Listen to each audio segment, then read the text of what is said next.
ما هي فصيلة دمك؟ ما هو كرفة. فصيلة دمك ما هي؟ أحمر. أحمر. والفصيلة؟ كرفة دم. يعني أو موجب أو والله إنه هكذا القرفة. قرفة. كرفة دم. قرفة ولا قربة؟ كرفة. كرفة. كرفة كاملة. ما قشفتش عمري دم.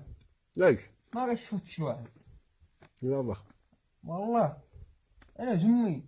ليش؟ مسلمي. لو أنا مثلا يقع فيني رصاصة وانزف ويقولوا لك تتبرع لي بدم. والله أتبرع. كم عاد تبرع؟ أتبرع بكم ما كم ما كذا؟ يعني نص قرفة. قرفة كلها كاملة.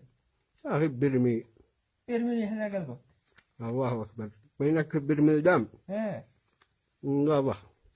كم في بينك دم يعني كم ضم؟ والله 20 دولار. قرفة كاملة. كم لتر؟ لتر. أيوة كم في جسمك دم؟ والله في جسمي ساعات بدرو. تعال بتلو. يعني لو ينغبشوك لا يطلع دم. بو يطلع على الدم. لا عرض. الآن لا عرض. ما صح.